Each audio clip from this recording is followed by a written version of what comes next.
Okay. Good afternoon. Welcome to the January 19th, 2021 meeting of the Town Council Charter Review Committee. In accordance with Massachusetts General Law, this meeting is being videotaped and audio recorded, as well as being remotely broadcasted via Zoom webinar.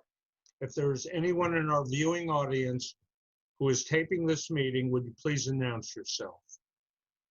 Hearing no such announcement, who is taking minutes today? I will do the minutes today. Wonderful. Thank you, Dr. Page. We have two items, actually three items. The first one is about Dr. Page's suggestion to the committee about adopting a recodification. And that was to Article 2, Section 6 of the Charter. And Jeannie has graciously sent us numerous documents that she and Jesse worked on, some proposed things to think about. We also have today to discuss, we had left the issue of whether to change Article 10, remove some of its items, or leave it be on the table. We also received, I believe, today and yesterday, some comments from a citizen that if we have time today, we can discuss.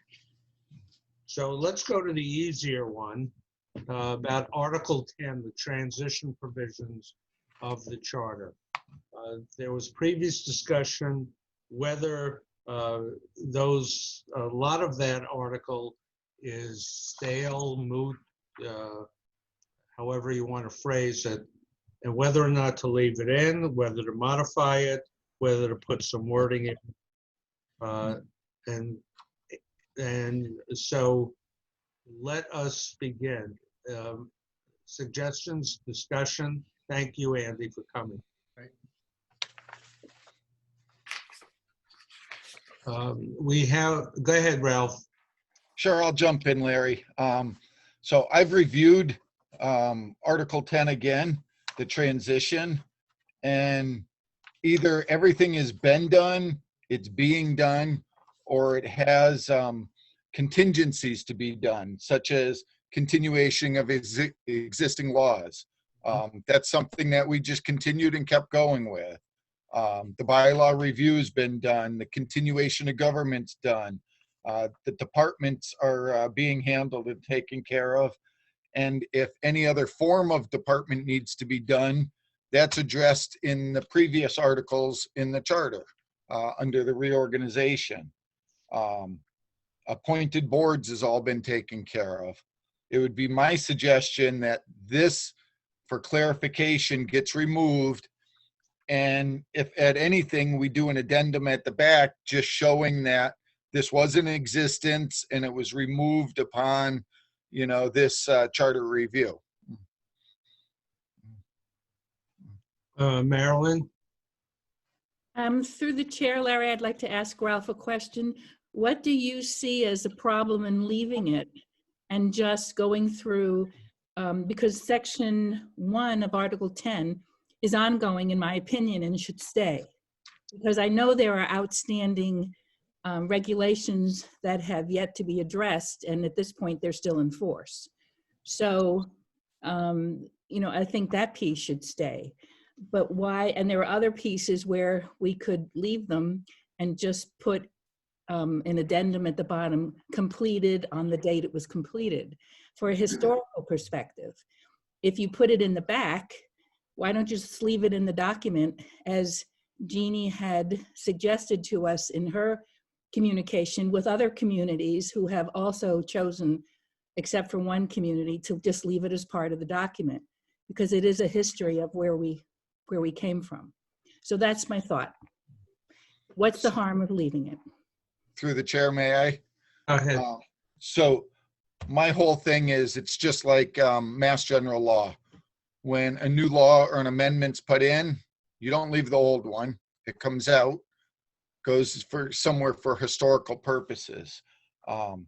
It's my opinion that this should be an up-to-date operating document. By leaving the transition provisions in, it creates confusion. People look at this as a separate chapter and they don't realize that this was only to take place during the transition. Once the transition's been done, then you can remove this, because I mean, I'm looking at even number 1, Article 10, continuation of existing laws. We continued all of those. But there's So, still outstanding laws that haven't been addressed. such as, Okay.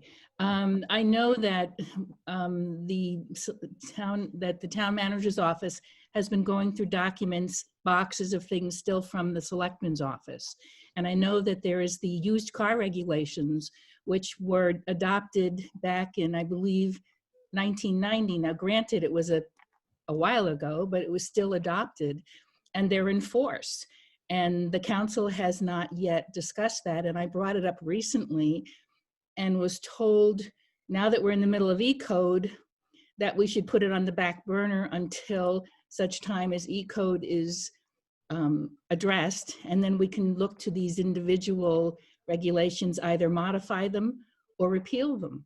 And I'm sure there are traffic rules and regulations that might still be out there that we haven't come across. that are still in force.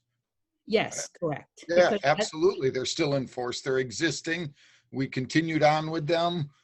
Whether we address it in a month or 6 months from now, they're in force.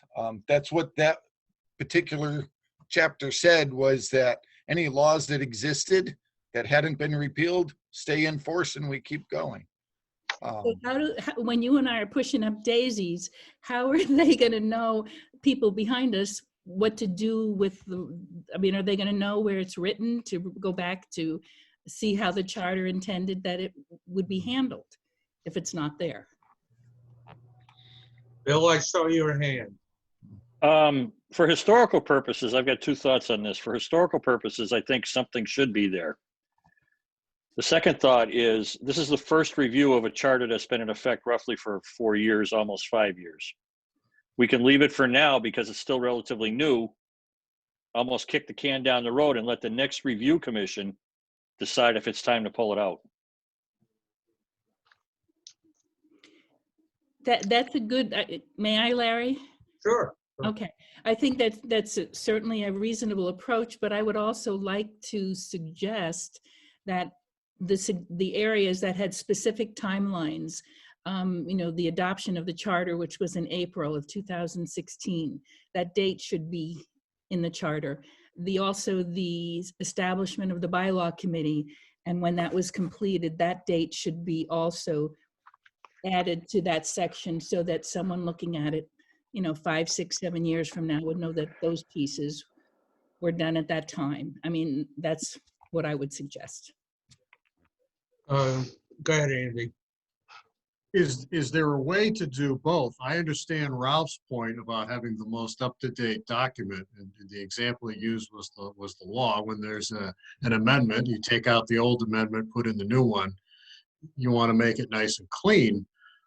But is there a way to preserve what Marilyn is talking about somehow, let's say 10 years from now, the group that does this could you have something separate that they could look at and say, oh, here's what that group talked about and discussed 10 years ago. Here's the gymnastics they went through on, you know, these different pieces back then, and why they decided yes or no to go in a particular direction on that.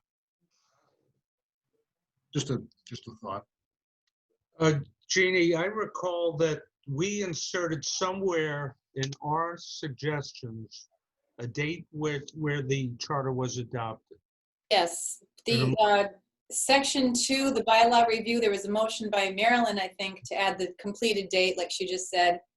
And then in section 6, we were going to add the date of adoption. Those are my notes. I Section 2.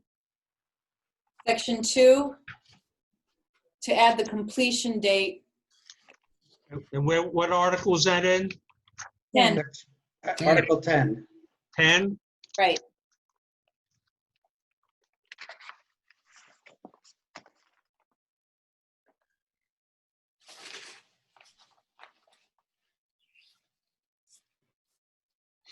And I think I supplied those dates during Right. the meeting. Yes, you did. And Yeah. And then section 6 too, Larry. we had August 8th, 2017. Mhm. Does that sound right? Right. So we have within that article, but that was on amendments. Correct. That was to bring it up to code, or up to speed.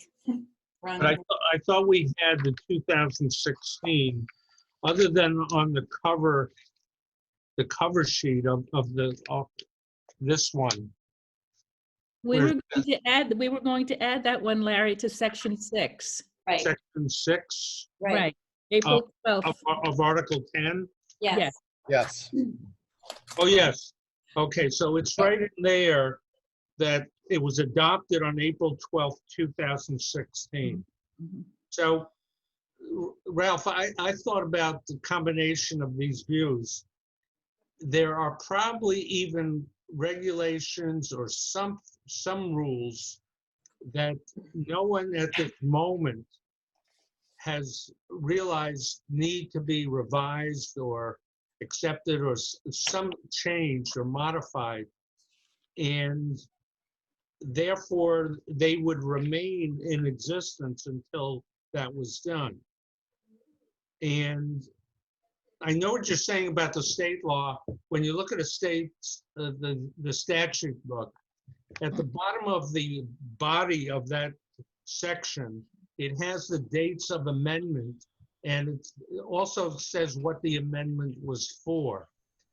My thought is, why wouldn't you just leave this article in and just put wording either at probably at the beginning, that with the adoption and the transition, a reader should realize that many of these sections have been adopted and are their relevance is not there at this time. Something to that effect, which is I would agree with that, Larry. Like right at the beginning of Article 10 transition provisions, and put something for historical purposes. This chapter has been left in place or something like that. how's your time schedule? What do you My mean? time schedule? Yes, for writing a proposed modification. It could just be as easy as that one line. Yeah, transition provision, semicolon, historical purposes only. Retained for historical purposes. Yeah, retained. Yeah. Retained Simple. for historical purposes only, yeah. I don't think you have to get too involved with it. No, They're not even only retained for historical purposes. Right, because the only might eliminate the value of section 1, right. but it's good, Phil. So where was it suggested, where it says Article 10, transition provisions? Right under there, yes. Yeah. Just put transitional provision, semicolon, retained for historical purposes. What do you think, Ralph? Sounds like a motion to me. So after transition provisions, retained, Semicolon, oh, I put this, I just didn't recite it. okay. Just checking. Yep, retained for historical purposes. Is that enough? Yep, Yeah, And that motion was Dates made in there, too. by Dr. Adams, And I will second it. and Ralph will second. Discussion? All those in favor? Bill? yes. Larry, yes. Phil? yes, Marilyn, Yes. Ralph, Yes. Jeff, Yes. Andy? Yes. Okay, that's unanimous.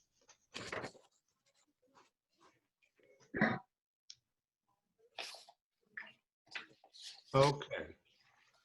Now, Excuse me, Larry, yes, ma'am. do we have minutes to approve? We won't have them this week, Okay, okay? But thanks for reminding me. Okay. Now we're back to the recodification issue. And we have the language that Jeannie and Jesse have suggested as a starting point. We also have some discussion that was received from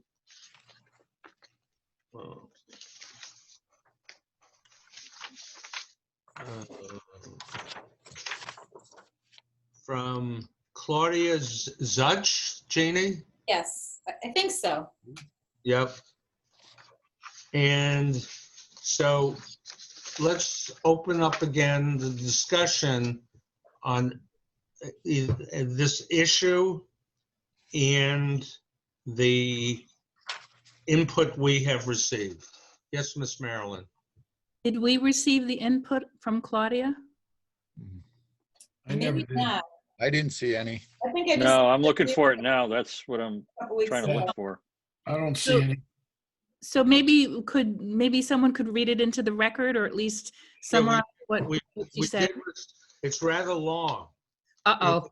It was in, I thought I had forwarded this all to you. Nope. Well, then, I have it.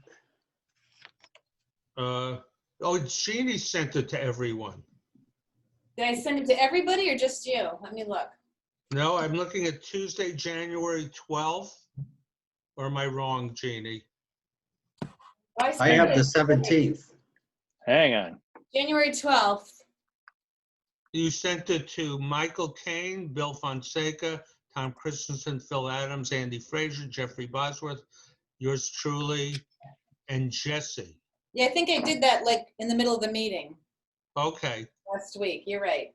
you're right. And what was the date for this, Jeannie? January 12th? At 4:53 January p.m.? 12th. Trying to think of which one you sent it to. Yeah, because I don't have anything.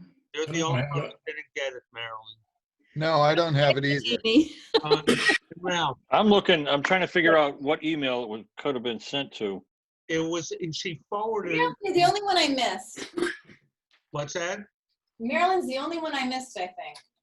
Okay, in the meantime, Jeannie, can you send it again and I'll read it to them now? Okay. All right, so. And I'm not showing it either. I'm not. Jeff? All right, whatever. Okay. It's from Claudia Zutch on January 6th to Jeannie from, now, who is Claudia Zutch, Jeannie? She's the senior editor at General Code. Let's say that one more time. She's the senior editor at General Code. She's the one that's overseeing the project. on Okay. the code side. Okay. It says, hello, Jean. Just got off the phone with Marilyn. And who's Marilyn? Me. Okay, that's you she's talking about. And I think we got her password and code review access all straightened out. Few. That's foo. As we were talking, she mentioned the struggle to figure out how to adopt the code in light of the charter's requirement that all proposed bylaws shall address one subject only. I think you and I talked about this some months ago too, and I mentioned that New York State revised its laws to consider codification as that one subject. Marilyn pointed out the Charter Review Committee would be sure to ask, okay, but what is codification? In case it helps with the discussion, here is our definition of codification.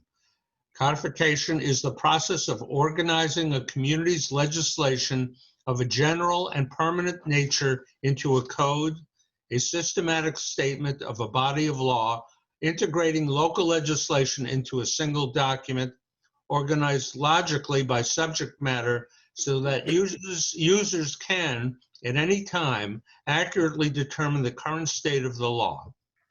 Codes are tied together by a consistent, logical, and hierarchical hold on, I'm gonna get it. Hierarchical. Hierarchical, Cool.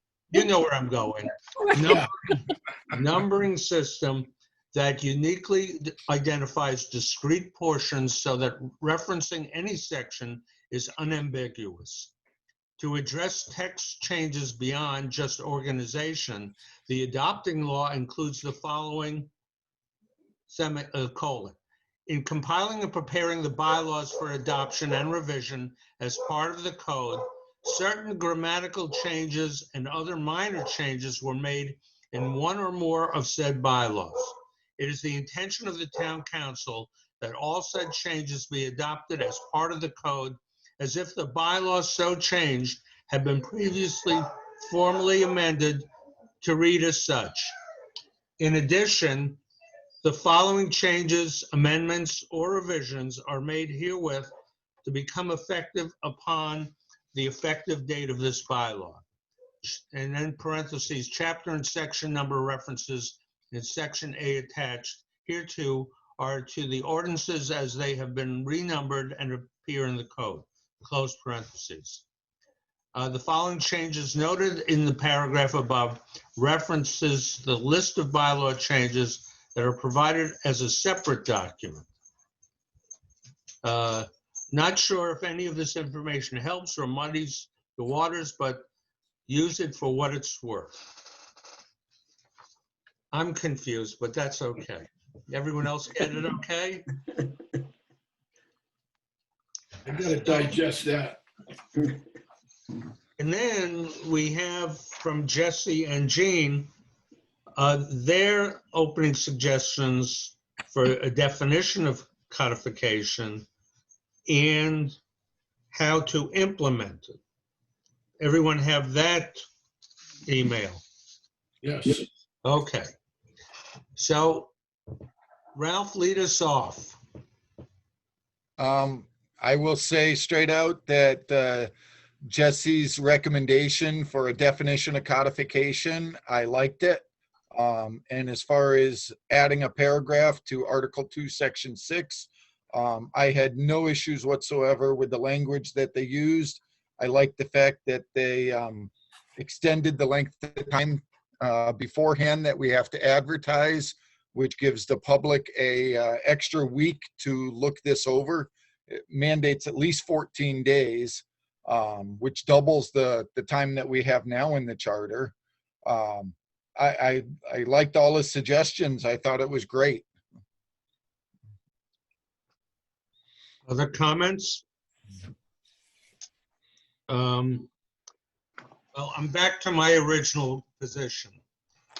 In the implementation for Article 2, Section 6, the proposed codification will not require the use of strikeout, brackets, or underscoring.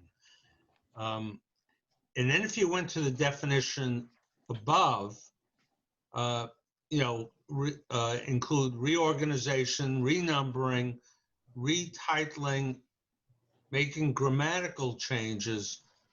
I have no problem with that. But now you go to and other minor substantive changes to existing language and other changes or modification that the town council determines are appropriate.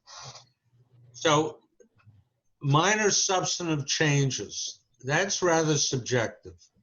And to say we're going to put together a synopsis where we publish rather than publish actual substantive changes by either highlighting or underlining, is that really, because even a synopsis can be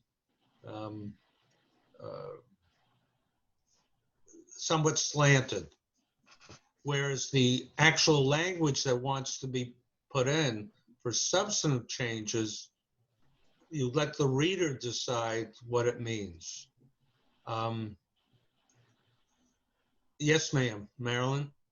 I got involved little bit with the zoning part of this E-code process. And an example of a substantive change would be, I looked at the document and I read a certain section of the zoning bylaw and I said to myself, this doesn't make sense. And so I looked at the current bylaw and the language was what it was, but it didn't make sense. And somewhere along the line, a sentence was omitted through photocopying or reprinting. And so I went back to a previous bylaw and looked at the section, compared the one with the current bylaw and found the missing sentence. So it's really just, it's a correction of the bylaw, but it's really not any new language because it was there all along. It just got lost in translation or, recopying. So that's one example of what we're talking about. All right, so let me play point counterpoint. And when we had town meeting and we had something like that, the speaker, if not the actual warrant in the reminder, would point out the actual language change, or the speaker would explain or state what the actual language change was to be. Why wouldn't you continue that in recodification if you were making a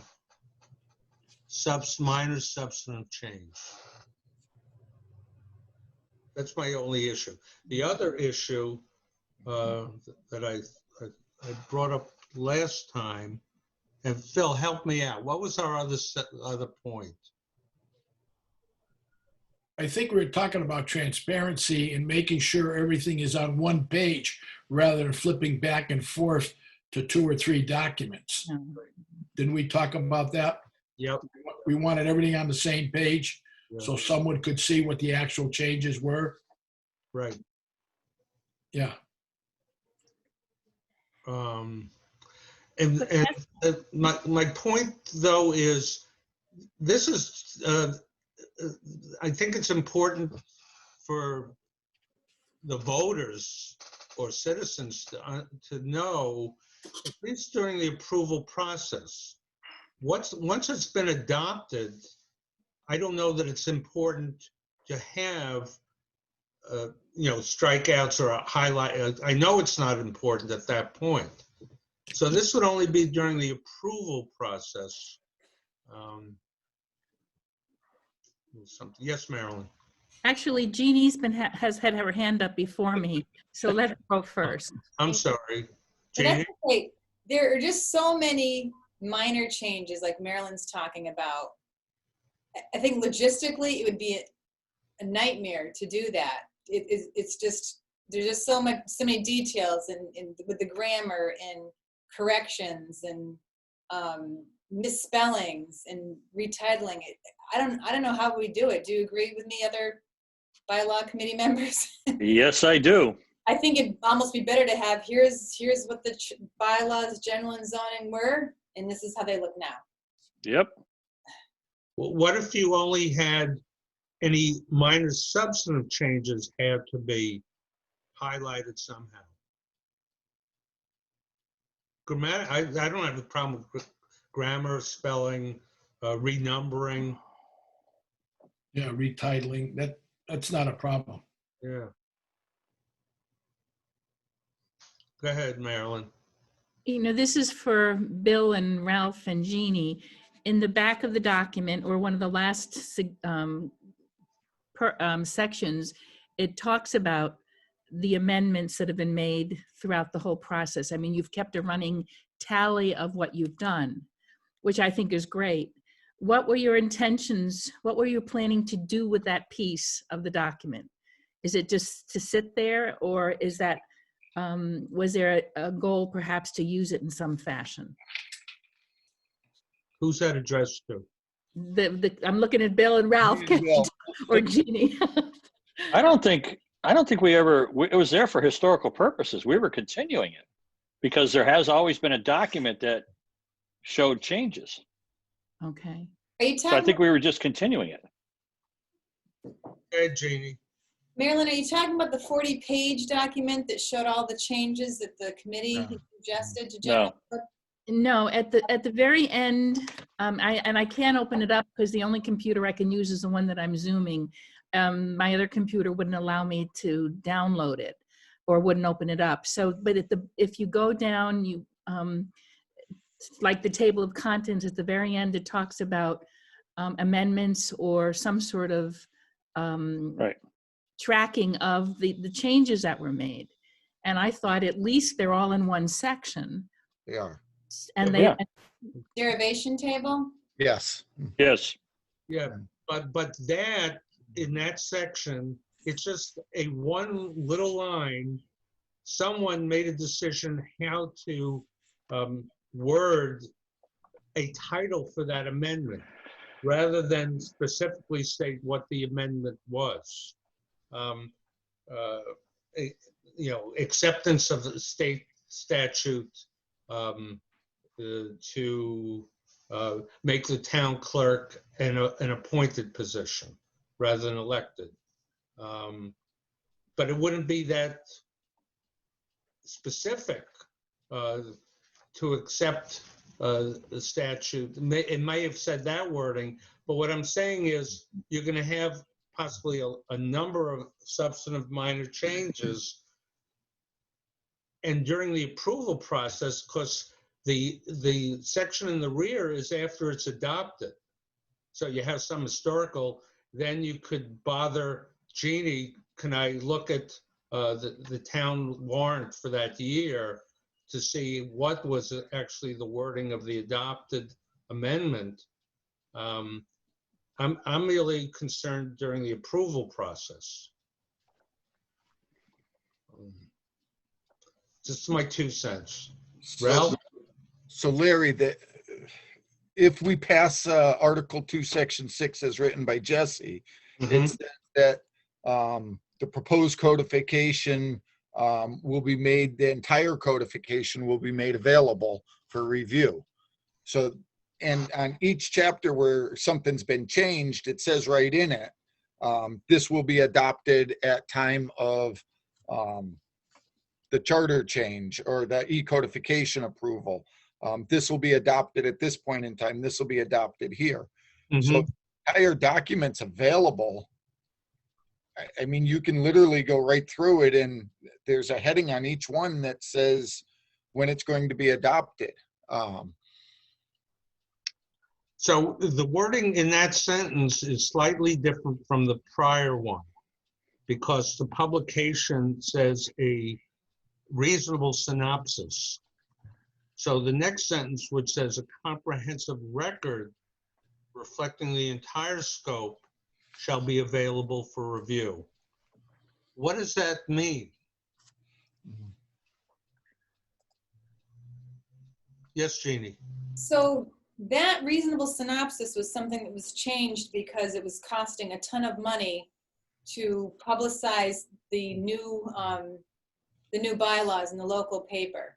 No, right. So we changed it to be reasonable synopsis. So, Right. So maybe this could be worded differently because I think, Jess and I hadn't discussed this a lot. He sent it to me and I made a few changes. So together we came up with this. But maybe a reasonable synopsis of the process too. I think that should go out there, what the process was. Well, I don't think there's a problem when what you publish if that's a synopsis, but shouldn't the next sentence say, if you publish in the reminder a synopsis, but I'm a citizen, I want to see exactly what is proposed for wording. How do I see that? On the website, we would say available on the website or in the town clerk's office for review. So it wouldn't that, okay, if it's on the website, how are you going to show if there's substantive, what do we say? Minor substantive changes. Are you going to actually print that out where people can click on the website and see what the actual wording will be? Is that what it means? I'm not, if that's the intent, then I'm okay with that. But when it says a comprehensive record reflecting the entire scope and contents of the codification process, that to me isn't saying I'm going to be able to see the wording change or addition, whatever. Am I off? Am I? No, I agree with you, Larry. Go ahead, Jeannie. I didn't hear. I agree with you about that section. That could be reworded. But definitely, we would have that paginated version of the whole, the code online for review. Is there any way to highlight in another color in the document where changes are? So if people are scrolling through the document, they would zero in on a color? That's fine. I'm sorry, Jeannie. I see you look. Just, It'd be many colors, and plus with the reformatting too. I don't know how you would show it was here and it used to be there. You know, it's being reformatted to make ease of the user. I know. That it makes more sense to be reformatted in a certain way. It's just hard to put into words because we worked on it for so long. But Yeah. I just don't. There are so many types of changes, like moving sentences and changing a word and correcting spelling and things like that. Yeah. I know you can do it. No, I don't. I know you can have the document available, what the changes will be, as well as a clean copy. Because when you revise the document, you're inserting the new language, period, correct? And you can show on the margin or highlight it or underline it that this is an insertion. You can always have available as well a clean copy. All it is really on your keyboard, pressing a different key so one can see the changes or a clean copy if they wanted. Yes, Ralph. so Larry, I'm going to jump in here. I'm going to take the Conservation Commission as an example. Mm-hmm. Currently, under our general bylaws, the Conservation Commission is listed, who are the members, and then it lists the entire Wetlands Protection Act, which is like 3 pages long. Mm-hmm. Some of that has been adopted and changed to bring it up to the current Mass General Law. Those would be slight amendments to it. But in the same process, we've divided it out. We now have the Conservation Commission listed separately and what their duties are in one chapter. And we have the Wetlands Protection Act, which is an entire different thing, which is what they enforce in a whole nother portion of the book. Mm-hmm. How do you show that? How do you show that, hey, this chapter, which was 3 pages long, has now been broken down into 3 areas within this, although the only change is where it says Mass General Law, chapter such and such, it's now Mass General Law in a different chapter.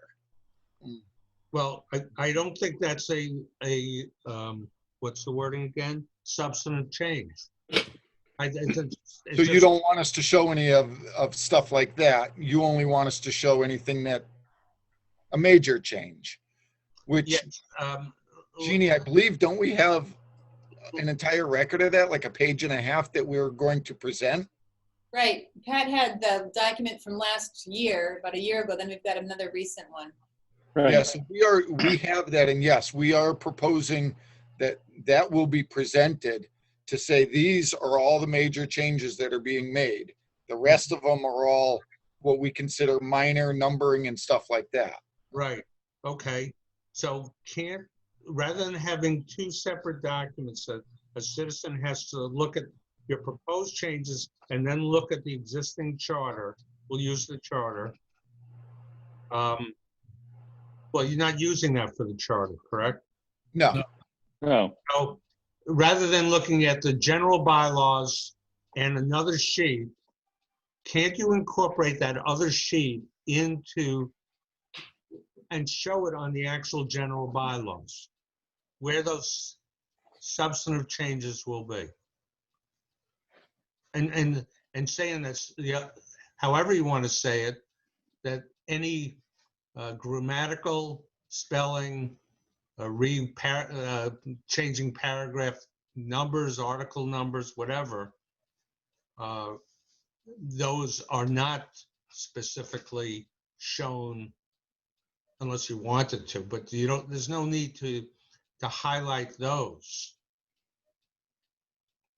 I think we're saying the same thing. I think that's what we're Yeah, looking at doing for when the public hearing comes up. We're not looking to give them a 400-page book. We're looking to give them the 2 pages, which lists the wording was this, we're going to do this.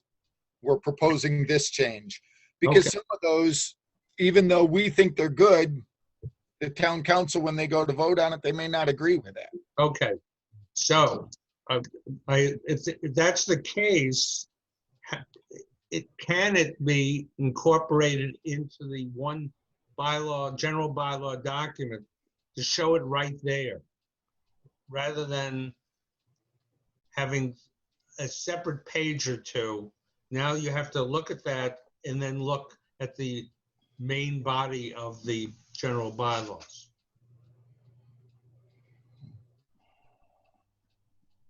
I don't know. Phil? Yeah, Larry, I guess I want to stir the mud up a little bit more.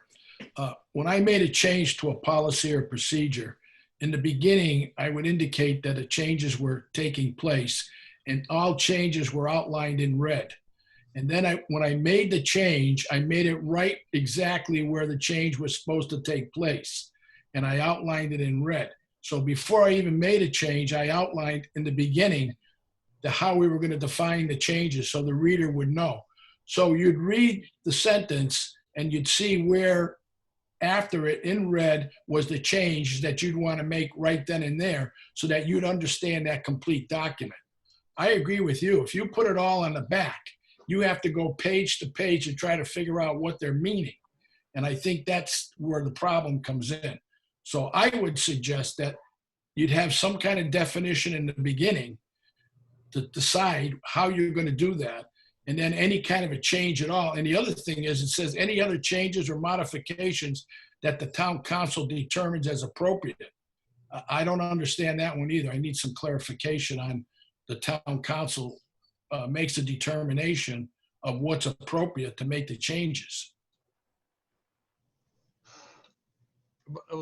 To respond to you, Phil, I think what Ralph is saying, it's not going to be in the rear of the document. It's going to be a separate page or two showing where or what the changes are. Yeah, but where's that document going to be? Here's the general bylaws. There are 50 pages here. Yeah. Here's an explanation of the changes that want to be made to the general bylaws. Am I correct, Ralph? Yes. And I'm saying make it 1 page. Well, And put the changes on the actual location where the changes were made. right, you're saying don't have the separate page, put it here and highlight it somehow so people can look at it and know right away rather than looking at this too. So go ahead, Ralph. So the difference with that is someone's more apt to look at the 1 or 2 pages of changes. Mhm. They're not apt to look through 300 pages of a document to see where the changes are made. So we want them to know up front, hey, this was the language, this is the proposed change. Can you do both, Ralph? You'd have to ask Jeannie on that one. Yeah. I don't think I think that's a subject for our bylaw committee to talk about. And Yeah. we look at those changes and see, what the, I mean, if someone has a document of 80, 100 pages, they can go through and see whatever color that is, whether it's blue, red, yellow, whatever. And if they have an interest, they can stop and look at that. Or they can do, as you said, Ralph, look at the cover sheet and see where the changes are and then go there. So if you had both, it would take care of best of both worlds. Go ahead, Marilyn. Can you all see this? This is the zoning section. The See it? what section? The zoning bylaws. Okay, These were the pages that I helped review. Now, granted, this is the workbook, and once the information was, approved or suggested or accepted, it may have been reduced a little bit, but this is a huge document we're dealing with.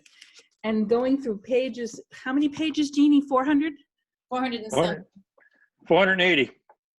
Yeah, but Marilyn, that process is a very serious process you're talking about. I understand. I'm Well, just trying to. So I don't think we should just bypass it as being, I'm not asking you to bypass it. I more than anyone else is going to nitpick because that's my style. I look at everything. So does Ralph.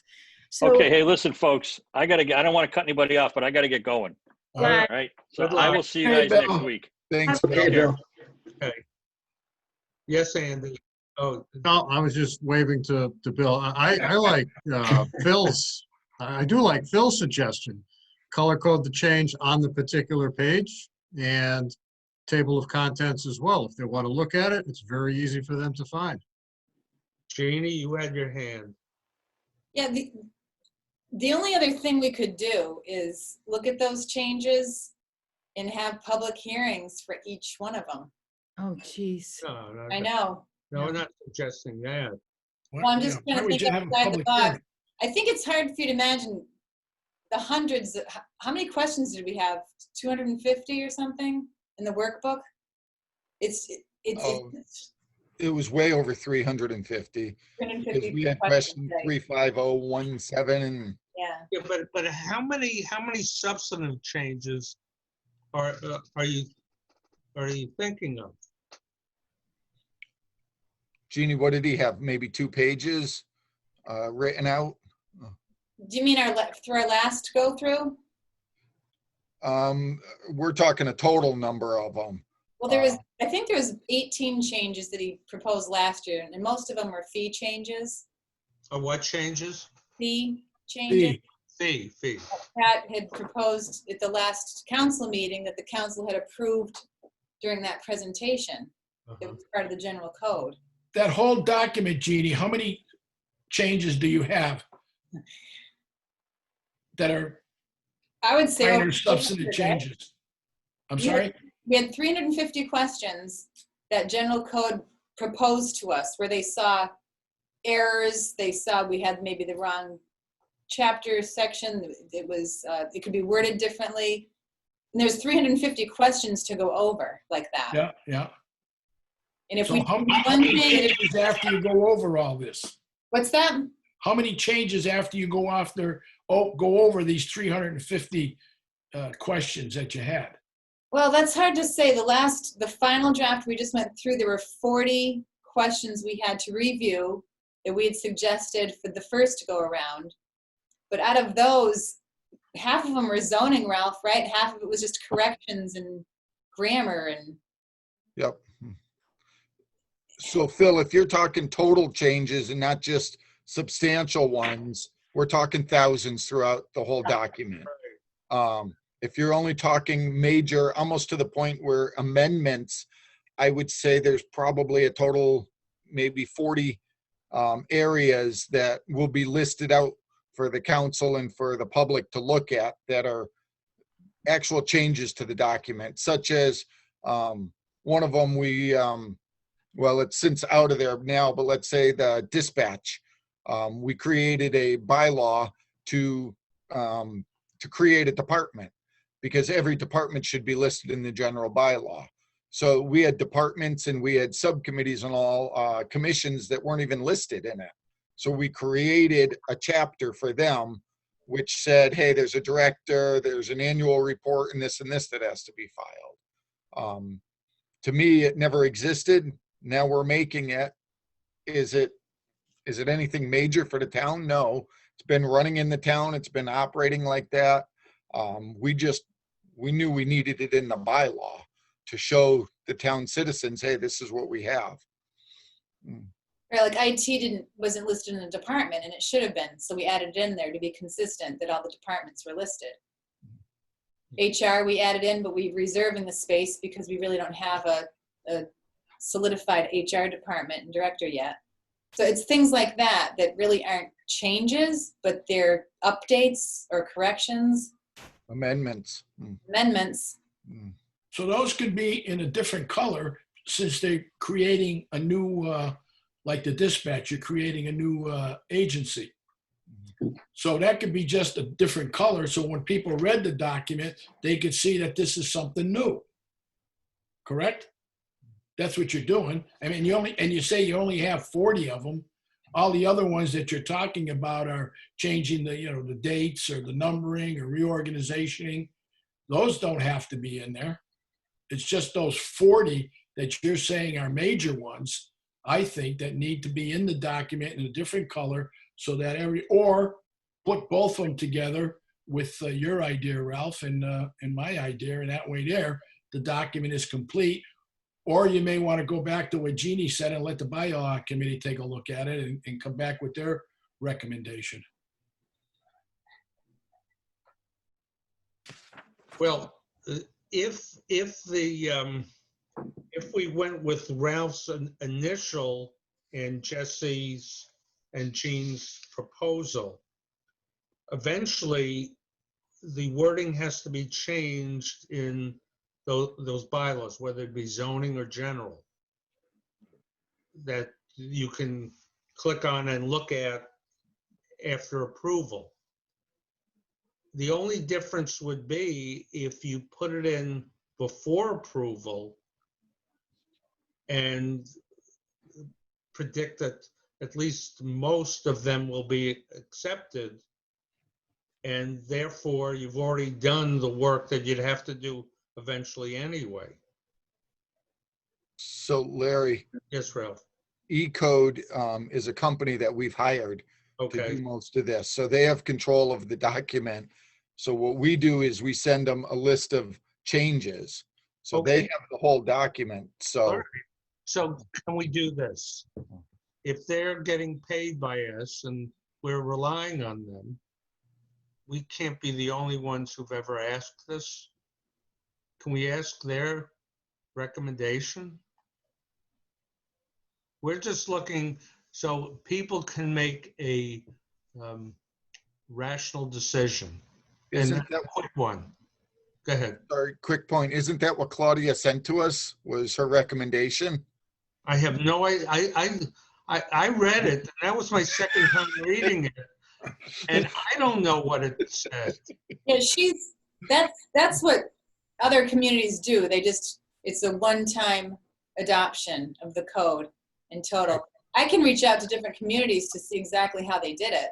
I know West Springfield did it, Greenfield has it, I think East Hampton has it. Ralph, I'm being honest. I don't understand what it says. And I'm sorry. I'm only looking at the approval process, and I don't know that. I mean, she's going through a definition of what codification would be, but I don't know that it's compiling and preparing the bylaws for adoption and revision.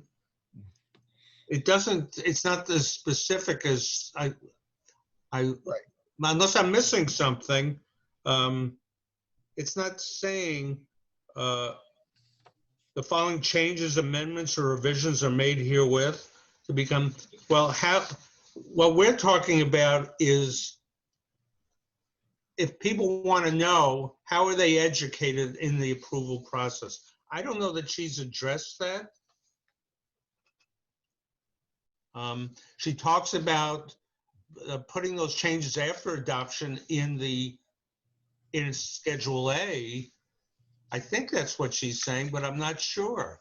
I think she's saying use that during the approval process. Uh-huh. And that attachment A would be our list. Ralph, is that what you're getting from Claudia's? That's what I understood it to be. Say that again, please. What do you think that she's saying? So her last sentence talking about changes beyond just organization. She says, in addition, the following changes, amendments, or revisions are made herewith to become effective upon the effective date of this bylaw. Then in parentheses, chapter and section number references in Schedule A attached here too are to the ordinances as they have been renumbered and appear in the code. So I'm equating that to what the bylaw committee's proposed plan is, that attachment A, your Schedule A attached would be our list of changes. Right. So the adoption would be the reorganization, blah, blah, blah. In addition, these changes on this schedule. Can you confirm that with her? Is that the intent? Sure. Is Schedule A, have they ever done where they have both the Schedule A and they incorporate the changes in the main body of the document, those only being substantive changes? So you could look at these separate Schedule A, but you also can look at the main body to see it instantly, rather than referring to a separate document. Yes, Marilyn. I might just, before we have to run, I also wanted to raise the question, the very last sentence of Article 2, Section 6, that says approval of any such codification shall require an affirmative vote of a majority of the full town council, except as otherwise provided by the general laws or this charter. Now, Ralph, you would expect me to ask this question. This document is full of general bylaws, but it also has zoning bylaws in it. And zoning bylaws, according to the general laws, if you're adopting them, they require a supermajority vote. General bylaws require a majority vote. How do you handle it when they're all intermingled in one document? I would assume that's what, except as otherwise provided by general law, which would be under Mass General Law, would require a supermajority. For So the entire document? It's all going to be submitted as one change. So yeah, I would say we would need a supermajority to change it. I would think that moving forward, if there were individual changes, and then it would be dealt with on a case-by-case basis. But it just occurs to me that a number of the modifications that we're talking about are in the zoning section, and they require a supermajority. Well, we added that language. Oh, I know that, but I'm just saying for the document that has both, what do you do? Yes, Phil. Larry, would that bring up the concern that Pat Henry brought up about having two documents instead of one?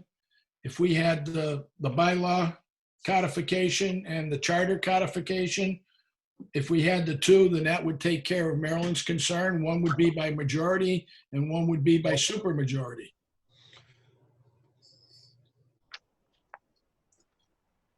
I think that's people. that's one of the So emails. Larry, if I may, Yes, Ralph.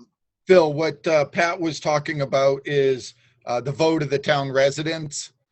That's just a majority approval for the charter changes. Mhm. So the supermajority and the majority is the difference between the town council approving the e-codification. Either that's once the charter passes and goes through the residents and all, by either a majority or a supermajority. Zoning bylaws require a supermajority by state law. Yeah, but you're both making a change, right? The recodification of the bylaws and a recodification of the charter, correct? No, The charter is not being, that's what we're doing right now, is any Yeah. change to the charter, and that only goes to a town meeting. Our proposed changes go to a town meeting. And We don't they have vote. town meetings. No, vote. sorry, town vote. Yep. Town vote, sorry. So that goes to that. Well, that goes, let me see. Our recommendations, our proposals go to the town council. the town council looks and they make whatever changes they want to make to the charter. Then it goes on the ballot for people to vote any changes that have taken place, what the new charter is, correct? Correct. Correct. Now, if we do the bylaws, you folks make a change on the bylaws go to where? The town change- council. They go to town council. Town Yeah. council votes on them, whether they want to make the changes or whatever. And then that goes to the voters, correct? No, No, The voters don't vote on the bylaws? voters don't vote on the bylaws. Oh, okay. But Phil, just remember, we're talking about adding a paragraph to the charter to allow them to do recodification for more than one subject they can do multiple subjects at the same time. Correct, Ralph? Yes. So we're just adding to the charter the ability to do more than one subject for amendments in the future. just for this project, just for the E-code project. Right. So that's separate and distinct from what we're doing to revise the charter, as opposed, it's just giving the ability to do at one time more than one subject amendments. All right, so rather than spending all that time and money on multiple hearings, publications, etc. Am I saying it correctly? Mhm. Yes, Marilyn. And if I may, Pat Henry wanted to know, what would we do if we weren't in the middle of a charter review at this point and dealing with the issue of E-code? The answer is quite simple. As Ralph was already drafting language, he wanted to do this at a previous election, to put some language forward to amend the charter to be able to then deal with E-code. You don't have to do charter review to address the issue of E-code. You can make a change in the charter independent of a review, and that's what we would have done. So, Okay. All right, Jeff. I got it. Jeff, we're having too much fun. All right. So Janie, if you could be so kind to find out from, is it Claudia? Yes. Okay, thank you. Any other urgent business to come before the committee? Donna, you all set? Next meeting next week. Yes, sir. Yes, sir. Well, if there is none, do I hear a motion to adjourn? So moved. Adjourn. Phil made it, Jeff seconded. All those in favor, Phil? Aye. Larry, yes. Marilyn? Yes. Ralph? Yes. Jeff? Yes. Andy? Yes. We are adjourned. So, Thank you. Thank you. Good night. See you all, people. Good night, Thank everybody. you. Jeannie, next week? We're- Yep, Okay, Next week. all right. Thank thank you. you. You bet. Thanks, Don. Done.